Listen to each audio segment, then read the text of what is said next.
Em nome do Pai, do Filho e do Espírito Santo. Amém.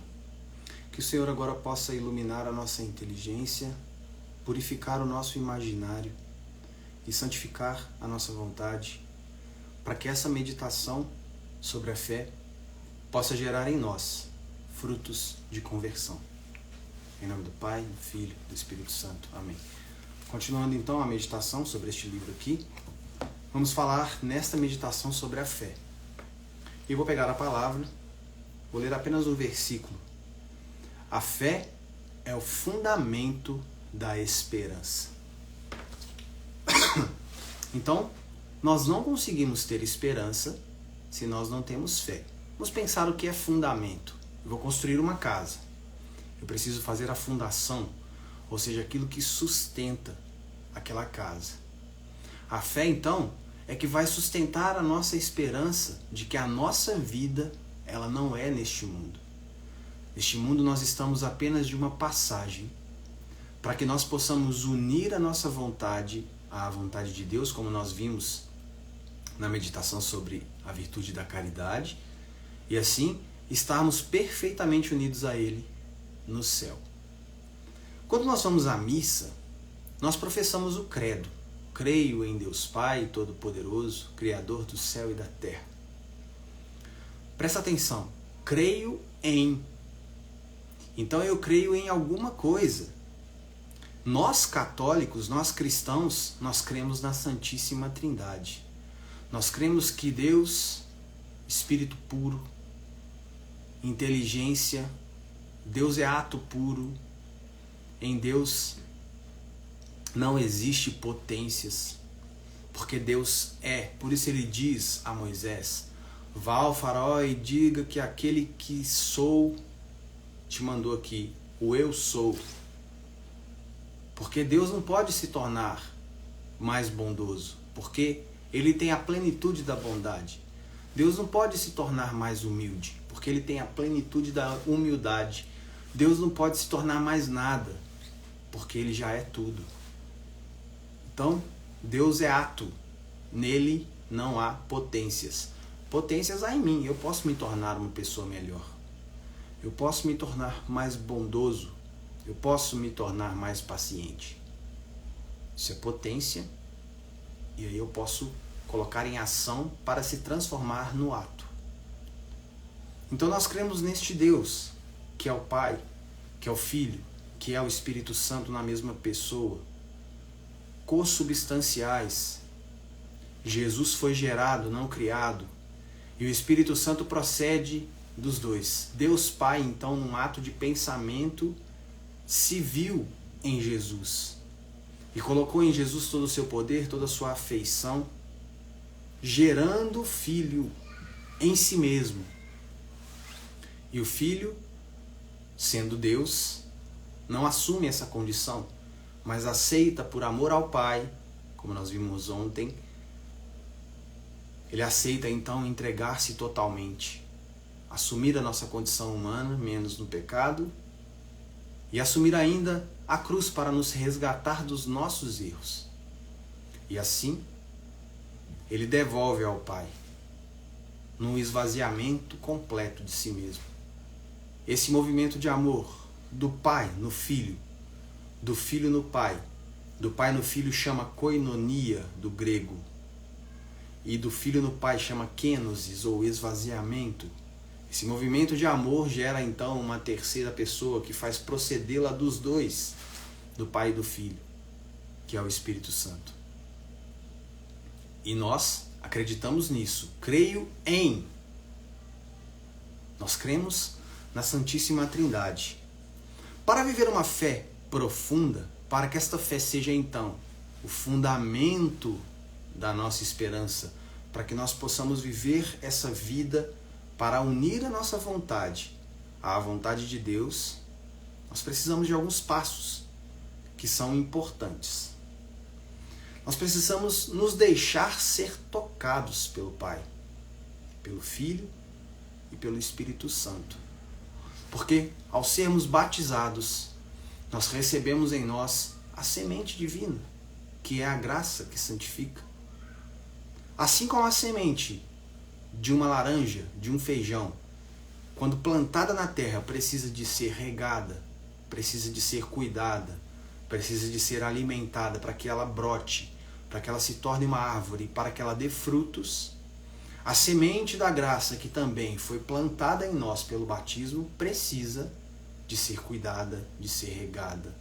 Só que essa semente, ela é uma semente divina, ou seja, a nossa vida foi transformada numa vida divina, numa vida de participação na vida de Deus.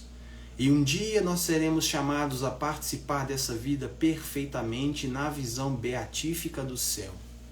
Mas o céu já começa aqui. E por isso Jesus diz, o reino de Deus está próximo. Porque o reino de Deus está dentro de mim, o reino de Deus está dentro de você. E como é então que nós vamos dar alimento, nós vamos cuidar dessa semente, que é a graça que santifica, ou a graça santificante? Nós precisamos gerar graças atuais. E essas graças nos são dadas na oração, na Santa Missa, a Eucaristia, que é o pão que desceu do céu, o pão vivo, corpo, sangue, alma, divindade. A Eucaristia vai nos transformando no próprio Cristo e vai alimentando esta semente.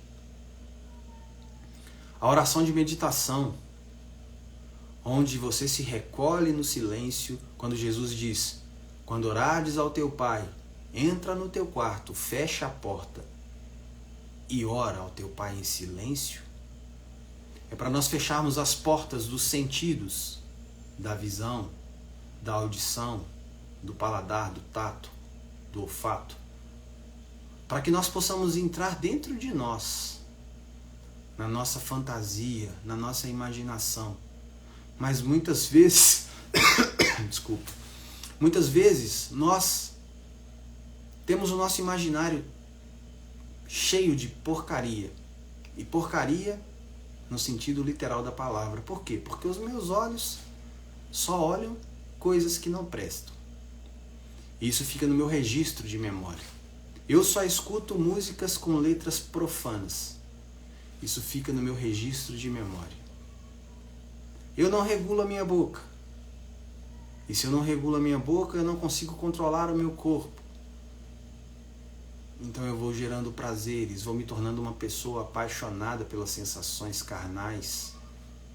E quando eu me recolho para orar, pego uma palavra, pego um versículo, por exemplo, o livrinho, A Imitação de Cristo, onde tem uma frase, tudo é vaidade, exceto amar a Deus. Vamos meditar essa frase? Adianta eu ganhar o mundo inteiro, como a palavra diz, e perder o reino dos céus? Ter casa, carro, posses, conta no banco cheia de dinheiro, e chegar no fim da vida, morrer, tudo vai ficar aqui. Então, realmente, essas coisas são vaidade. Eu não posso viver em função disso. É claro que Deus nos dá as coisas para que nós possamos usar neste mundo para ajudar o próximo, para exercer a caridade na nossa vida, fazer para o próximo, para o bem dele, por causa de Deus, como nós meditamos sobre a caridade. Então é esse cuidado que nós devemos ter. Nós devemos enriquecer o nosso imaginário, ler a vida dos santos. Por exemplo, São Francisco de Assis. Ele estava numa região pregando a palavra e uma mulher aparece no quarto dele chamando para pecar os pecados da carne com ele. São Francisco disse para ela, sim, eu vou. Ele pegou a mão dela e eles foram. Ela estava levando ele para o quarto dela. São Francisco disse, não, eu tenho um lugar melhor. E levou ela para a sala onde tinha uma lareira. Ele então se despiu e deitou sobre a brasa e disse para ela, venha, vem fazer amor comigo, vem pecar na carne comigo. Então, quando nós estamos ali a meditar que tudo é vaidade, inclusive esses prazeres carnais, e nós temos essas imagens no nosso imaginário, quando a tentação vier, nos convidando a cair, a aderir com a nossa vontade, nós vamos lembrar desse ato virtuoso de São Francisco. E aí nós vamos dizer, o que ele fez é que é o certo. A nossa inteligência então vai enxergar e a nossa vontade vai ser convidada a renunciar àquela tentação. Então nós precisamos gerar essas graças atuais para que nós nos habituemos a viver em estado de graça, porque nós vimos na meditação sobre caridade que a caridade ela pode ser desligada pelo pecado mortal. Porque quando pecamos mortalmente significa que nós não estamos entregando a Deus o que é dele. E a nossa causa final é estarmos unidos perfeitamente a Deus no céu. E a nossa vontade deve fazer a vontade de Deus, porque Ele nos criou fora de si para que nós possamos fazer todos os nossos atos para a glória de Deus. E quando eu peco, eu não faço atos para a glória de Deus e, portanto, eu roubo a glória extrínseca de Deus, que é fora dele e que é a minha atitude para com ele. Deixemos-nos, então, ser tocados pelo Pai, pelo Filho, pelo Espírito Santo para viver bem uma fé, gerando essas graças atuais que vão alimentando a graça santificante dentro de nós. E assim nós vamos crescendo na fé e pela fé ser o fundamento da esperança, nós vamos crescendo também na esperança e crescendo também no amor. Então funciona como uma espiral. Eu cresço na fé, cresço na esperança, cresço no amor, cresço na fé, cresço na esperança, cresço no amor e assim vai. Até chegarmos à perfeição, que é aquilo que o Pai nos convida, sede perfeitos como o vosso Pai do céu é perfeito. Nós precisamos permitir que essas pessoas divinas se revelem a nós. E o Pai se revela a nós através de Jesus nas Escrituras. Então precisamos meditar as Escrituras para que nós possamos receber aquela palavra e ter atos concretos de fé, viver aquilo que a palavra nos diz. Precisamos que eles possam se comunicar conosco dentro das moções interiores, porque eles estão sempre nos convocando para uma relação com eles, uma relação de intimidade. Quando nós conhecemos uma pessoa nesse mundo, nós não precisamos encontrar, conversar, falar de nós, ouvir do outro. E assim nós vamos gerando intimidade, vamos nos tornando conhecidos, vamos nos tornando amigos. E aquilo vai se tornando um amor filos, um amor de querer bem. Assim também deve ser com o Pai, com o Filho e com o Espírito Santo. Porém, com eles é um amor de entrega. Eu vou entregar a minha vontade para Deus e fazer para os irmãos, para o bem dele, por causa de Deus. Está vendo como a fé e a caridade estão juntas? E como também a esperança vai estar juntas? Nós veremos amanhã sobre a esperança. Então, o Catecismo da Igreja Católica, no parágrafo 153, vai nos dizer algumas coisas sobre a fé. Quando São Pedro confessa que Jesus Cristo é Filho do Deus vivo, Jesus lhe declara que esta revelação não lhe veio da carne e do sangue, mas do meu Pai que está nos céus. Mateus 16, 17. A fé é um dom de Deus, uma virtude sobrenatural, infundida por Ele. Quer dizer, a fé é um dom que Deus coloca dentro de nós, no batismo, infundida lá dentro da nossa alma. A fé é infundida na nossa inteligência, para que da mesma forma como nós olhamos para aquela parede, e se eu falar que ela é amarela, você não vai concordar, porque você tem um registro de memória da cor amarela, e quando você compara o verde com o amarelo, você vai falar, não é amarelo, é verde. A sua inteligência é que enxerga isso. E quando a gente fala vaidade, tudo é vaidade, exceto amar a Deus, se a gente meditar sobre isso, o que é vaidade, o que é que realmente vale a pena nesse mundo, as coisas que eu tenho, elas são eternas, a nossa inteligência também vai enxergar. Mas agora é um ato sobrenatural, porque eu preciso acreditar sem que eu consiga comprovar cientificamente. É um ato de crer. É um ato de se colocar nas mãos de Deus. Por isso a fé é um dom, infundida por Ele.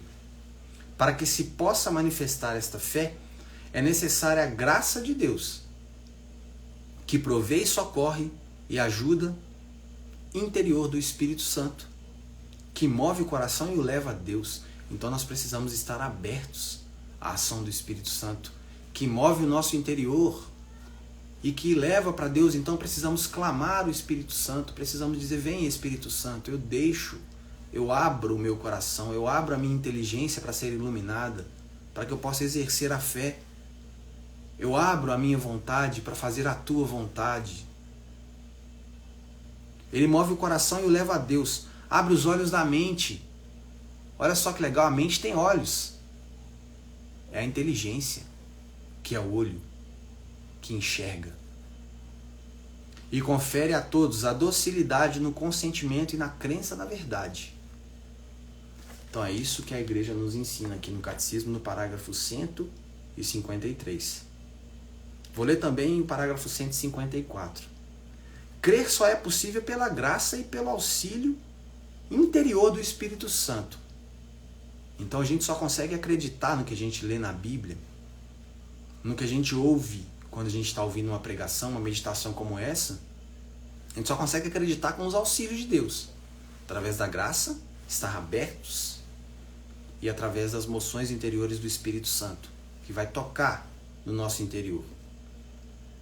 Não é menos verdade, porém, que crer é um ato autenticamente humano, porque precisa do meu livre-arbítrio, eu quero. Não contraria nem a liberdade nem a inteligência do homem confiar em Deus e aderir às verdades por ele reveladas. Não contraria a nossa inteligência, não contraria a nossa liberdade. No campo das relações humanas, não é por ele, não é contrário às nossas próprias... No campo das relações humanas, não é contrário à nossa própria dignidade crer no que outras pessoas nos dizem sobre si mesmas e sobre as suas intenções e confiar em suas promessas. Nós não acreditamos? Por exemplo, um homem quando se casa com uma mulher, chega lá no altar e ele diz para ela: eu prometo ser fiel por toda a minha vida. E a mulher também fala, e aqueles dois, um acredita no outro. Então acreditar em Deus também não fere a nossa liberdade. Para entrar assim em comunhão recíproca. Por isso, é ainda menos contrário à nossa dignidade prestar pela fé à revelação de Deus plena adesão do intelecto e da vontade. E entrar assim em comunhão íntima com Ele. Tá vendo só? Isso aqui é muito importante. Por isso, é ainda menos contrário do que acreditar no humano, porque Deus é Deus. O ser humano é imperfeito, Deus é perfeito. Então é ainda menos perigoso acreditar em Deus do que no homem. Antes confiar em Deus do que no homem, né? Então olha só, por isso é ainda menos contrário à nossa dignidade prestar pela fé à revelação de Deus plena adesão do intelecto, ou seja, da inteligência e da vontade, e entrar assim em comunhão íntima com Ele. É isso que nós precisamos fazer. Mover a nossa inteligência, mover lá dentro de nós o nosso imaginário, para que nós possamos enxergar pela inteligência e a vontade e aderir isso pela fé. E ir crescendo.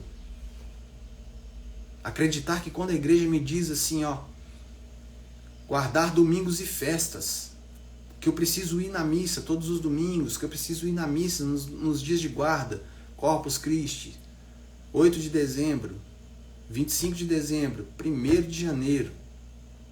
Acreditar que é Deus quem está pedindo, que eu faço isso por causa de Deus. Acreditar que quando a igreja me diz assim, não pecar contra a castidade, no 6º mandamento, É porque Deus quer que eu seja livre, porque a nossa dimensão afetiva, ela afeta toda a nossa vida. Então a igreja, ela não quer nos colocar um cadeado. Muito pelo contrário, ela quer que nós sejamos livres. E por isso ela nos diz o que nós devemos fazer. E nós devemos aderir livremente por Cristo, com Cristo, em Cristo. Na fé, a inteligência e a vontade humana cooperam com a graça divina. Olha só, Deus dá a graça. Só que a gente tem a inteligência e a vontade. Nós precisamos cooperar com essa graça que Deus nos dá.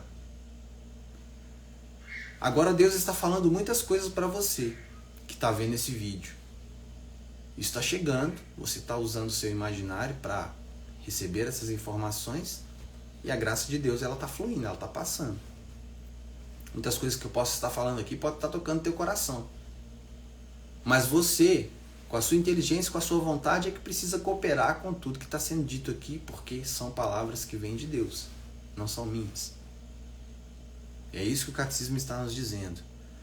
Na fé, a inteligência e a vontade humana cooperam com a graça divina. Crer é um ato da inteligência que assente à verdade divina, amando da vontade movida por Deus através da graça.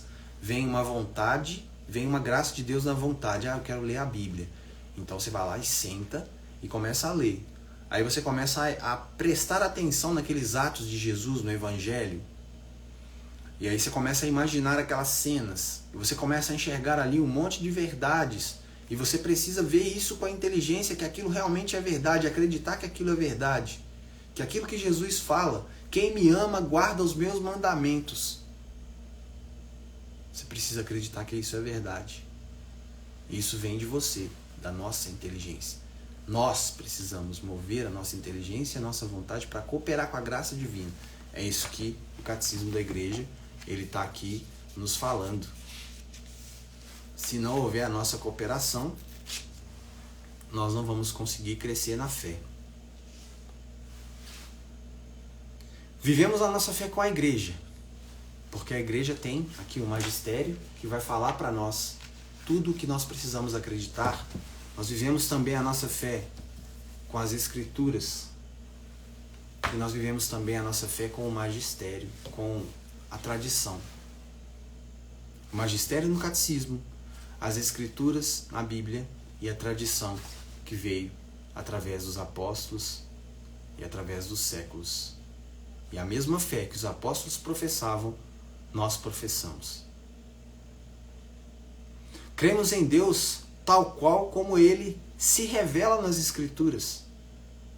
É esse o nosso ato de inteligência.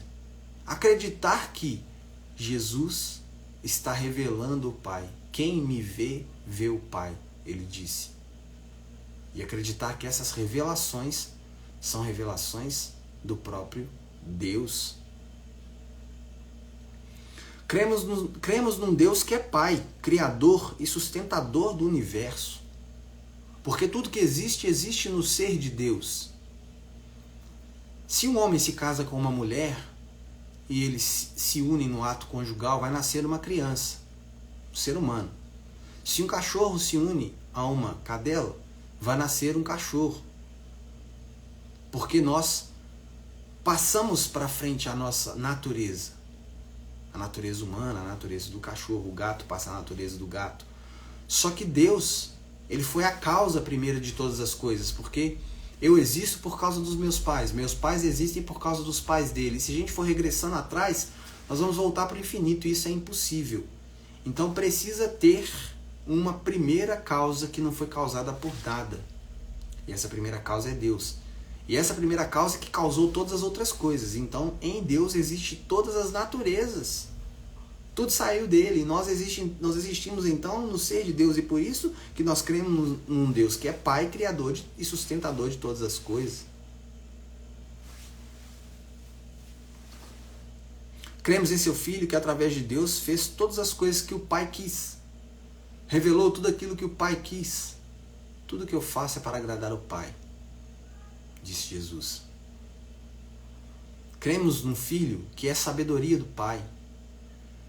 Jesus era a sabedoria, do Pai, que assumiu a nossa condição humana e viveu no amor, nos salvou do pecado, da perdição, da morte e nos abriu assim o reino dos céus.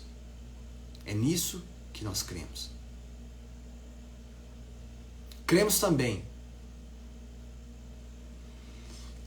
que manifesta Deus para nós nas Escrituras. As Escrituras manifestam para nós o Deus de Israel. Nós cremos que Ele nos santifica através da sua graça. Nesta manhã Ele moveu a minha vontade para sentar aqui, para gravar este vídeo. Este vídeo está chegando até você por alguém que te enviou. Você viu o vídeo, houve uma moção na sua vontade para assistir o vídeo e você permaneceu assistindo o vídeo. Então é a graça de Deus que está movendo e você foi dócil ao receber essa graça e começou a cooperar com a vontade de Deus para que você possa aderir às verdades que vão sendo reveladas pelas Escrituras, pelo magistério. Cremos num Deus que nos capacita para chamarmos a Ele de Abba. Abba é Pai. Nós cremos num Deus que é Pai. Nós cremos num Deus que nos ama, que enviou a si mesmo no seu Filho para nos salvar. Tem um crucifixo aqui, eu vou pegar ele para mostrar para vocês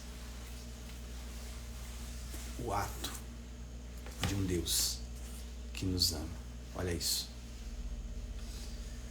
Isso é um Deus que veio a esse mundo, que se entregou na cruz para nos salvar, para nos resgatar, que ficou desse jeito. Um Deus que criou tudo, que não precisava de nada fora dele, mas que por amor se entrega dessa forma. Cremos num Deus que elevará os nossos corpos, ressuscitará os nossos corpos um dia e nos elevará aos céus, uma cidade santa, e enxugará toda a nossa lágrima. Os sofrimentos da vida presente não se comparam às alegrias e às glórias futuras. E não tem como viver a fé sem que seja em algo específico. Eu creio nisso. Mas a fé da igreja não muda.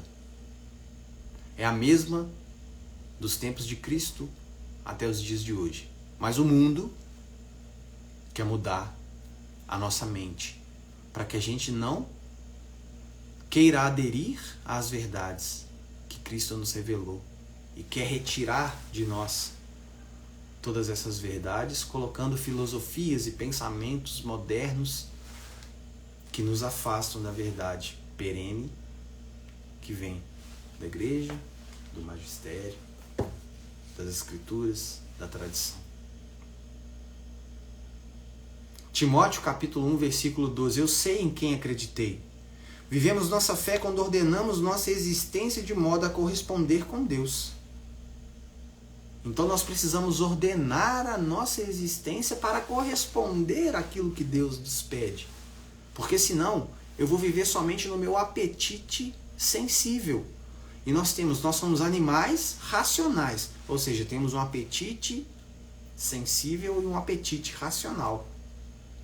O único ser que consegue parar, por exemplo, uma pessoa que está com câncer, ela precisa fazer uma cirurgia arriscada, ela pode perder a vida.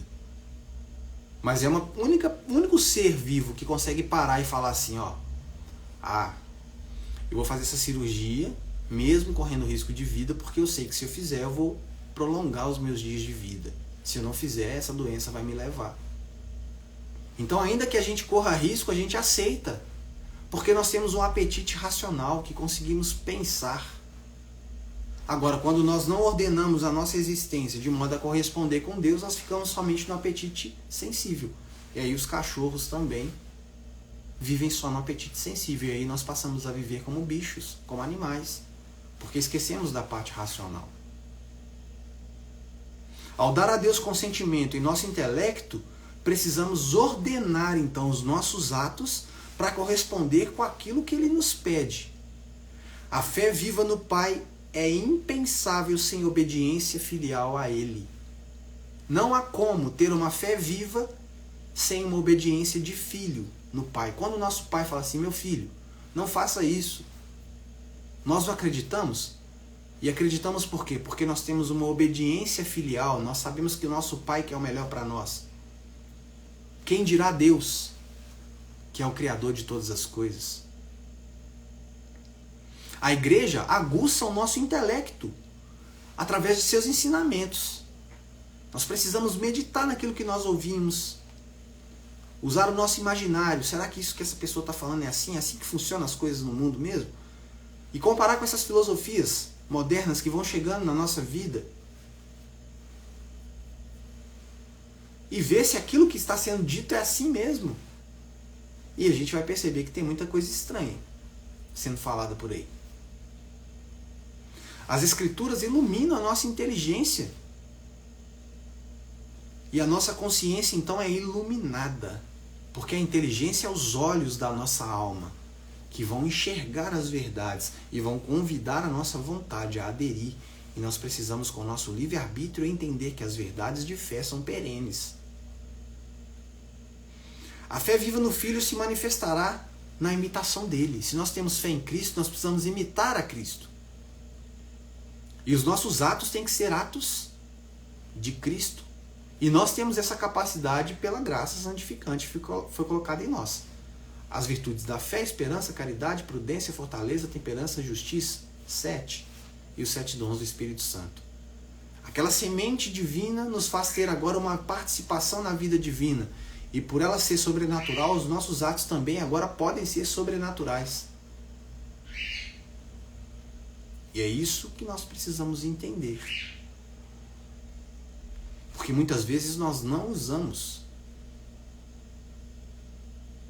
essas coisas divinas que nos foram dadas.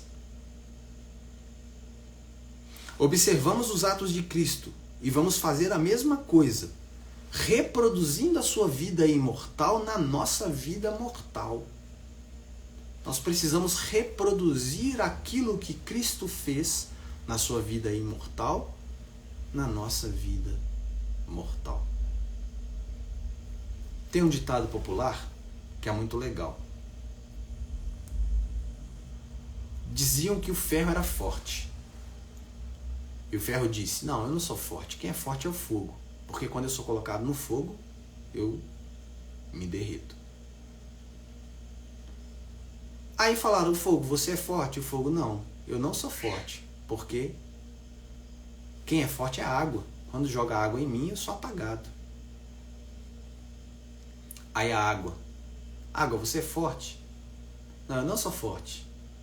Porque quando o sol bate em mim, eu sou evaporada. Sol, você é forte? O sol responde, não, eu não sou forte. Porque quando as nuvens se fecham, entram na minha frente, elas tiram todo o meu brilho. E perguntaram à nuvem, nuvem, você é forte? A nuvem respondeu, eu não sou forte. Porque quando eu encontro uma montanha, a montanha me divide ao meio. E perguntaram à montanha, montanha, você então é forte? E a montanha disse, eu não sou forte.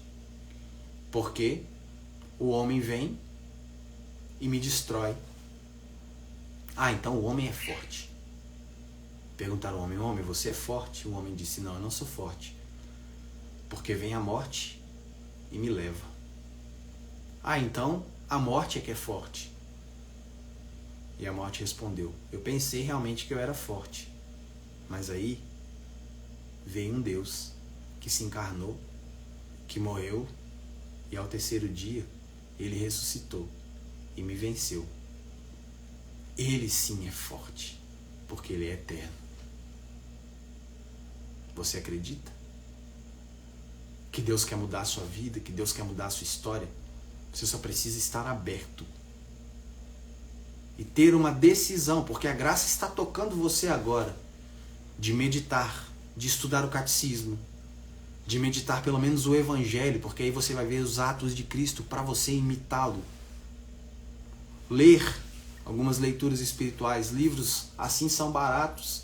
Quantas vezes a gente sai final de semana, come pizza, bebe cerveja e não compra um livro para a gente meditar a nossa fé, para a gente crescer na espiritualidade. A fé viva no Espírito Santo é vivida quando nos tornamos mais sensíveis às suas inspirações, cada vez mais dóceis às suas orientações, recebendo profundamente em nosso interior, sem que haja resistências interiores, até que possamos falar do Espírito de Deus e nosso perfeitamente unidos a Ele em um único Espírito. 1 Coríntios 6,17. Quem se adere ao Senhor torna-se um só Espírito com Ele. É comunhão, é o que acontece na missa. Nos tornamos um com Cristo, em Cristo, por Cristo. Gente, a nossa igreja, ela é maravilhosa. A fé viva é proclamada. Cremos, e por isso falamos, 2 Coríntios 4,13. Se nós cremos, nós precisamos falar.